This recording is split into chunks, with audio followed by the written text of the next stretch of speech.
खत्म है न्यूज़ 18 उर्दू में। ऋषि मिश्रा जी, आखिरी मरहला आ चुका है, अब बस 10 मार्च पर सबकी निगाहें हैं, सब अब इंतज़ार कर रहे हैं कि 10 मार्च के दिन क्या कुछ तस्वीर सामने आती है। आप जो है शुरू से ही इस पूरे इलेक्शन को एनालाइज कर रहे हैं, आप इस पूरे इलेक्शन पर बारीक बीनी से नज़र बनाए हुए हैं अब तक के फेजेस में, और इस फेज को लेकर के अगर हम बात करें, आपका क्या मानना है कि क्या बाइपोलर ही रहा या अभी तक कुछ किसी पार्टी को कोई एज मिल पाई है? देखिए, लास्ट फेज में यदि आप देखेंगी तो कहीं ना कहीं मायावती जी भी हैं, कुछ सीटों पे लड़ाई में मायावती जी भी हैं, कांग्रेस भी कुछ सीटों पे है। यदि बनारस कैंट में देखेंगे तो राजेश मिश्रा अच्छी चुनौती दे रहे हैं बीजेपी उम्मीदवार को। जी। पिंडरा पिंडरा में देखेंगे तो कांग्रेस के अजय राय ठीक ठाक चुनौती दे रहे हैं। तो कुछ सीटों पर, लेकिन मुख्यतः यदि देखेंगे तो समाजवादी पार्टी गठबंधन और बीजेपी गठबंधन की बीच लड़ाई है। जी। यहाँ पे बहुजन समाजवादी पार्टी बहुत सी सीटों पे लड़ाई में इसलिए है क्योंकि यहाँ 17 से 18% दलित है, और उसमें भी 17-18% का यदि आप देखेंगे तो 70% जाटव है।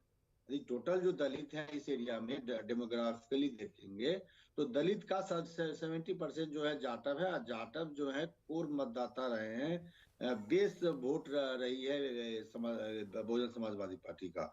देखिए, जी। जो यदि यदि आप जितने भी फेज हुए हैं, 7 फेज में यदि लास्ट फेज की तुलना करेंगे जी। तो बीजेपी के लिए ये जो लास्ट फेज है, हालांकि लास्ट फेज में बनारस जैसे महत्वपूर्ण संसदीय क्षेत्र भी है, लेकिन मेरा ये मानना है कि जितने भी फेज हुए हैं उसमें सबसे लास्ट फेज जो है बीजेपी के लिए अनुकूल नहीं है। आप कहेंगे कैसे? जी। तो देखिए, जितने भी फेज हैं उसमें आप देखिए बीजेपी को कितने सीट मिली थी, लेकिन इस फेज में देखिएगा तो समाजवादी पार्टी को 11 सीटें 2017 में मिली थी, जब बीजेपी को प्रचंड बहुमत मिला था। उसके बावजूद भी ये पहला फेज है जहां बीजेपी समाजवादी पार्टी 10 से अधिक सीटें लेके आई है। वहीं मायावती जी भी 5 से 6 सीटें लेके आई थी। यदि आप 2014, 2017, 2019 की तुलना करेंगे तो 2014 में करीब करीब 49 सीटों पे लीड थी लोकसभा चुनाव में बीजेपी को। जी। उसी तरह धीरे धीरे धीरे 2017 में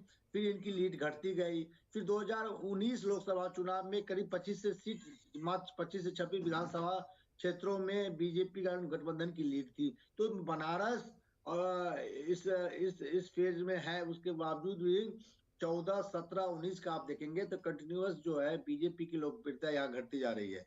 लेकिन सवाल उठता है कि जिस प्रकार से मोदी जी ने सघन अभियान छेड़ रखा है, 3 दिन तक वो लगातार बनारस में रुके हैं, हम्म। उसका कितना इम्पैक्ट पड़ता है। और मुझे लगता है कि जो शहरी एरिया में खासकर बनारस साउथ की जो सीट है, जी। नीलकंठ तिवारी वाली जो सीट है, वो थोड़ा कमजोर हो रही थी, लेकिन मोदी जी की उपस्थिति से मुझे लगता है शहरी क्षेत्र में बीजेपी को दिक्कत नहीं होना चाहिए। लेकिन बाकी जगह जो है बहुत कांटे की टक्कर है, और बीजेपी के लिए सबसे कठिन फेज मैं 7वां फेज को मानता हूं, इवन वेस्टर्न यूपी से भी अधिक, क्योंकि जो जी। डेमोग्राफिकली आप कास्ट वाइज देखेंगे जी। तो कास्ट का जो इक्वेशन है इस प्रकार से उलझा हुआ है जी। कि किसी भी पॉलिटिकल पार्टी के लिए उसको साधना बहुत बड़ी चुनौती है। बिल्कुल अवस्थी जी, काफी मुश्किल ये 7वां फेज आप भी मानते हैं कि बीजेपी के लिए काफी ज्यादा डिफिकल्ट है? ये जो पर्टिकुलरली एरिया है जहाँ पर हम ये चुनाव आज वोटिंग हो रही है, जी। हम बहुत मजबूती से वहाँ चुनाव लड़ रहे हैं। हम्म। जहाँ तक राजनीतिक और समीकरण बन रहे हैं उसमें भी हमको फायदा मिल रहा है, क्योंकि बसपा यहाँ पे बहुत मजबूती से चुनाव लड़ रही है। तो जो वोट कटेगा वो सपा का वोट कट रहा है। हम्म। और तीसरी चीज जो मैं कहना चाहूंगा जी। कि इस पर्टिकुलर चुनाव में आपने 2014 में देखा, 2017 में देखा, 2019 में देखा, हम्म। यहाँ पर जाति और धर्म से ऊपर उठकर लोगों ने भाजपा को वोट दिया है। आप कई ऐसे मरहले में आपने देखे होंगे जहाँ पे 22 सीटें थी, टोटल हम लोग ने लड़ाया, मुस्लिम समाज के लोग 19 सीटें हमको मिली। तो ये सब इनकी जो ये जातिवाद और धर्मवाद के ऊपर चुनाव लड़ना चाहते हैं। हम सर, लेकिन चुनाव ये जो बात लड़ना तो ना चाहते हैं कहे, वो सबसे विकास ज्यादा और तो बीजेपी के रैलीज में ही जाति और धर्म पर बात हुई। आपको वो जो जाति और जो धर्म समझ में आता है वो शायद आपको समझना पड़ेगा कि हम किस जाति और किस धर्म की बात कर रहे हैं। जो इस भारत में रहता है और भारत माता को अपनी माता मानता है, वो चाहे किसी जाति का हो, किसी धर्म का हो, किसी राज्य का हो या किसी राष्ट्र का हो, वो भाई है। और वो किसी धर्म का भी हो, भारत माता को अपनी माता नहीं मानता है तो वो भारत में रहने लायक नहीं है। तो तो मतलब मनोजा जी, रैलियों इस में लेकिन डेफिनेशन सर को जिस तरह से ये बात प्रेजेंट होती है और आप जिस तरह से उसको डिफाइन करते हैं उसमें बहुत फर्क है सर। ये समझने वालों के ऊपर फर्क है। और बोलने के हमको भी अंदाज इस से भी बार समझ आता है सर। ऋषि मिश्रा जी, आप इस बात से इत्तेफाक रखते हैं कि नहीं नहीं, जो इन्होंने अभी मतलब समझाया कि किस धर्म की बात होती है, किस तरह से मजहब की बात होती है, क्या ऐसे ही यही डेफिनेशन के साथ, इसी मीनिंग के साथ रैलीज में बीजेपी के धर्म की बात होती है? देखिए भारतीय सियासत जो है, चाहे बीजेपी नहीं, इसके लिए बीजेपी को दोषी मत मानिए। जितने भी पॉलिटिकल पार्टी हैं, भारतीय सियासत है, बिना धर्म और जात पात की राजनीति हो ही नहीं सकती है। इन्होंने अपना दल से क्यों गठबंधन किया है, या समाजवादी पार्टी ने ओम प्रकाश राजभर से क्यों गठबंधन किया है? क्योंकि उनको राजभर समुदाय का वोट चाहिए, इनको कुर्मियों का वोट चाहिए। तो ये टीवी डिबेट में स्क्रीन पे बैठ के बोलने में अच्छा लगता है। 80 और 20 की बात किसने किया? अमित शाह जी। दिल्ली के चुनाव में क्यों कहा कि वोट डालो यहाँ करंट लगे शाहीन बाग में? इनके केंद्रीय मंत्री गिरिराज सिंह कहते हैं मुसलमान, हरा मतलब मुसलमान और हरा मतलब पाकिस्तान। तो इस प्रकार की जब बातें आप कीजिएगा, और बीजेपी का तो जन्म ही हुआ है मंदिर आंदोलन के कारण। तो बीजेपी को फर्श से अर्श तक ले जाने वाली कोई मुद्दा थी तो राम मंदिर बिल्कुल आंदोलन ऋषि थी। मिश्रा जी, तो जिन्ना की बात, मंदिर मस्जिद की बात तो बिल्कुल बहुत ही आम जन्ना की है बातें किसने बीजेपी की करी? रैलियों में जब बात होती है। मुनज्जा तो जी, जन्ना की बातें किसने करी? हमें तो सर, जवाब दिया। सियासत तो जिन्ना के और नाम पर सभी और पार्टियों ने की। हमारी तो पार्टी का उत्थान 1951 में हो गया था और उससे पहले आरएसएस का निर्माण 1925 में हो गया था। मिश्रा जी, ये आप याद रखो, स्थापना 1951 में नहीं हुआ यदि था। हमने धर्म के ऊपर चुनाव लड़ा होता तो आज हम इतनी ज्यादा सीटों से कभी जीत के नहीं आते लोकसभा में, उत्तर प्रदेश में। आप ही लोग तो ये सब लोग कह मंदिर रहे थे बनाया कि नहीं, ये ये जो नारे डेडली दिए कॉम्बिनेशन गए, है ये नारे दिए सपा और गए बसपा का। सर। तो मंदिर बनाया कि नहीं? मेरा एक सवाल है, यदि आप धर्म की राजनीति मंदिर नहीं करते बनाया हैं तो कि फिर नहीं? मुसलमानों को टिकट क्यों नहीं देते हैं? बिल्कुल बनाया, क्यों नहीं बनाया जाएगा मंदिर? नहीं करते हैं तो नहीं, तो मुसलमानों फिर को आप ये मुनज्जा नहीं जी, कहे ना कि ये धर्म के मंदिर नाम क्यों नहीं पर बनाया धर्म की जाएगा? कोई बात नहीं हुई। मैं वही तो फिर कह रहा हूँ, मुसलमानों यदि को मंदिर टिकट बन क्यों नहीं रहा है देते हैं? अनिल राम मिश्रा मंदिर, जी, तो उससे 30 किलोमीटर दूर, मुनज्जा जी, अनिल अब पूरी मिश्रा जी बात क्या सुनिए। कहेंगे? क्या यदि मंदिर बन वाकई रहा है, बीजेपी कभी धर्म के नाम पर सियासत नहीं करती? क्या इस बार जो इलेक्शन रैलियां हुई उसमें धर्म पर कोई सियासत नहीं हुई, कोई बात नहीं हुई? यदि मंदिर बनाया मुनव्वर है, जी, हमें सबसे पहले 30 किलोमीटर दूर मस्जिद मैं भी बन आपके रही है। चैनल को और आम इसी जनता को और कहते हैं मतदाता सबका को साथ और सबका विकास। उनका ये शुक्रगुजार शायद हूँ, समझ में शुक्रिया आ अदा करता हूँ कि उनकी जागरूक सोच की वजह से, उनकी समझदारी की वजह से जो कम्युनल कार्ड इन्होंने पहले चरण से खेला है और जो पिछले 5 साल ये खेलते चले आए हैं, शमशान कब्रिस्तान, हिंदुस्तान पाकिस्तान, मुसलमान खालिस्तान, ये जो करते चले आए हैं वो जनता ने नकार दिया और इनकी समझ में भी आ गया। आज की स्थिति ये है कि ये ऐसी बेल्ट में है कि जहां पर हर वर्ग के अपने अलग अलग समीकरण हैं और ये सबसे ज्यादा इनको जो है वो अपनी चिंता है कि किसी तरीके से हम इसमें इनका सर्वाइवल जो है वो दांव पे लग गया है। और मैं इसलिए कह रहा हूं, क्या कारण है कि मोदी जी जो है वहां पे मजबूर हो गए डेरा डालने के लिए, डुबकी लगाने के लिए, और पूरी सेना के साथ में जो छत्रप है, राजनाथ सिंह जी वहां हैं, धर्मेंद्र प्रधान वहां हैं, स्मृति ईरानी वहां हैं, अनुराग ठाकुर वहां हैं। ये हताश मानसिकता इनकी हो चुकी है और अब तो वो मुद्दे हावी हो गए हैं जो आम जनता के हर वर्ग से जुड़े हैं। जहां पे बेरोजगारी भी मुद्दा है, वहां बुनकरों का भी मुद्दा है उस पूरे के पूरी बेल्ट में।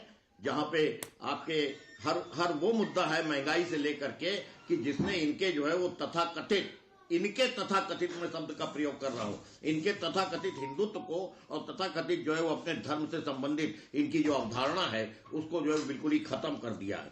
आप देखिए, अब ये इमोशनल बयानों पे आ गए। पहले ये डैमेज कंट्रोल पे हैं, ये घिर के रह गए अपने चक्रव्यूह में, अपने हथियारों से ये स्वयं अपने बस्ते घूम रहे हैं। इन्होंने बयान दे दिया नमक का। कमाल है, हिंदुस्तान में जो सरकार अपने कर्तव्य को पूरा करे और आम आदमी को जो है वो इस तरीके से भावना को, जज्बात को भड़काने की बात करे कि नमक खाया है। ये 12 दिन पहले जो है मोदी जी इस बात को कहते थक नहीं रहे थे, और अब 4 रोज पहले उनको लगा कि डैमेज कंट्रोल कैसे करें, डैमेज हो गया तो उन्होंने देना शुरू कर दिया, हमने नमक आपका खाया है। यूक्रेन के छात्रों का, आप वहां बनारस में बैठे हुए हैं, उनको बुलाते हैं, उनसे मिलते हैं, उनको इंतजार करवाते हैं, उसके बाद में टेलीकास्ट करवाते हैं, डैमेज कंट्रोल। अमित शाह जी मल्हानी जा रहे हैं, मल्हानी जाकर के वो बयान दे रहे हैं। आपको मालूम है, एक मैं और तथ्य की ओर आपका ध्यान आकर्षित कराऊं जी। वहां पे बीजेपी के कार्यकर्ता बुलडोजर लेके प्रचार किए इस बेल्ट में, लेकिन लग गया कि हमारा ये फेल हो गया है मामला। तो अब उसके बाद में मल्हानी जाकर के वहां कौन लड़ रहा है? धनंजय सिंह लड़ रहे हैं वहां पे, और धनंजय सिंह जो है वो कथित शिष्य मशहूर हैं अपने योगी आदित्यनाथ के। उनको लगा कि मुख्तार अंसारी और उसके बाद में और बाकी ये सब जो नाम हम लेते थे, मुस्लिम नाम लेते थे, और आज वहां स्थिति है कि उनसे बड़े माफिया हैं, तो वो जाकर के कहते कि कुछ माफिया छूट गए, अब की सरकार में आएंगे। ये अपने चक्रव्यूह में फंसे हुए हैं। इन्होंने धर्म की सियासत की और वैज्ञानिक सियासत की। जनता इतनी जागरूक रही कि वो इनके कम्युनल कार्ड को फेल करके आई है। ठीक है अनिल मिश्रा साहब, इस बात पर कि डैमेज कंट्रोल हुआ है और क्या इस बार जो है, इस बार के चुनाव में बीजेपी का कोई एक नैरेटिव सेट नहीं हो पाया, इस पर हम अवस्थी साहब से ज़रूर बात करेंगे, उनसे पूछेंगे। लेकिन सबसे पहले अभिमन्यु जी, आपसे जानना चाहूँगी कि ये जो कम्युनलाइज या फिर पोलराइज करने की कोशिशें रही, वहाँ पर टेररिस्ट वर्ड भी आया, लेबल लगाया गया, वहीं कांग्रेस को टेररिस्ट का, आतंकवादियों का सिंपैथाइजर भी कहा गया, तो इस तरह से भी बयानबाजियां हुई हैं, क्या कहेंगे इस पे? सबसे पहले पैनल में मौजूद सभी लोगों को नमस्कार, जय हिंद। देखिए, भारतीय जनता पार्टी की खुराक है आतंकवाद, मुसलमान, हिंदू, भारत, पाकिस्तान। जो किसान एमएसपी के लिए आंदोलन कर रहे थे, इन्होंने उन किसानों को आतंकवादी कहा था। जो रोजगार मांगने के लिए नौजवान धरने पर बैठा था, राइफल की बटों से इन्होंने उन नौजवानों को मारा। अपना अधिकार मांगने के लिए जब सरकारी कर्मचारी सड़क पे आता है तो उनको ये राष्ट्र विरोधी बताते हैं। इनकी सरकार में जो सरकार के खिलाफ खड़ा होता है या असहमत होता है या अपनी मांग करता है, ये उनको राष्ट्र विरोधी बताते हैं, आतंकवादी बताते हैं, नक्सली बताते हैं, खालिस्तानी बताते हैं, ये कुछ भी बता सकते हैं। आजादी के आंदोलन के दौरान भी अंग्रेजों की तरफ खड़े थे, तब वंदे मातरम नहीं बोलते थे, ना मातुझे सलाम बोलते थे, तब अंग्रेजों की साइड में जाके खड़े होकर उनकी दलाली करते थे। और आजादी के बाद ये चंद पूंजीपतियों के साथ जाके खड़े हैं।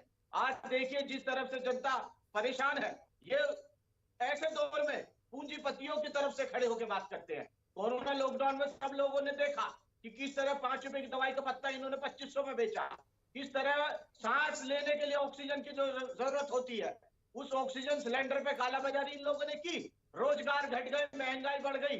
और ऐसे दौर में ये लोग लड़ते, जो इन्होंने काम किया था, विकास किया था, लेकिन ये किन मुद्दों पर लड़ रहे हैं?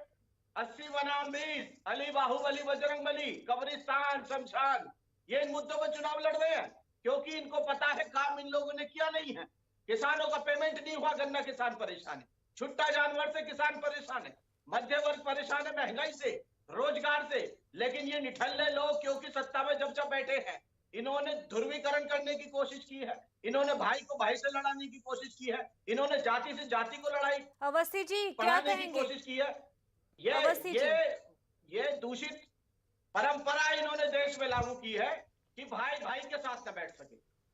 ठीक है अवस्थी जी, इन्होंने जो त्यागी जी ने जो जवाब दिया, ये शायद भूल गए वो किस पार्टी के यहाँ पर यहाँ आए हैं, जिन्होंने देश को इटली में बेचने की पूरी तैयारी करी, पूरे उनके साथ विदेशियों के साथ कमीशन खाया, और उसके कारण ही अब आप बोल रहे थे तब मैं नहीं बोला था त्यागी जी। त्यागी जी आप बोलिए, मेरे को इस तरीके से डिबेट करने की आदत नहीं है। अभिमन्यु जी आपको बोलने का मौका देंगे, आपको बोलने का, आपकी बात रखने का मौका दिया भी है, इसके बाद भी देंगे, लेकिन अभी पहले अवस्थी जी की बात सुन लीजिए। और माउंटबेटन के साथ, लेडी माउंटबेटन के साथ कौन क्या कर रहा था, ये शायद ये इतिहास को भूल गए हैं। इतिहास में अंग्रेजों के साथ कौन था, उनकी चापलूसी कौन कर रहा था, शायद अभिमन्यु त्यागी जी ने इतिहास नहीं पढ़ा है, ये कुछ और पढ़ के आए हैं। और किस तरीके से वहां स्विमिंग पूल पे लेकिन अब हमें हिस्ट्री में पीछे जाना है, या अभी का देखें, ये शायद भूल गए ये कांग्रेसी लोग। आज इनको बहुत याद आ रहा है, इनको तो पाकिस्तान बहुत अच्छा लगता है, इनको तो जिस जिस बात पर इन्होंने बातें करी, इनकी बस चलता तो कभी भी भारत माता का नाम ही नहीं आता। इनका बस चलता तो ये देश के बंटवारे में जितना जिन्ना का हाथ था, उतना जवाहरलाल नेहरू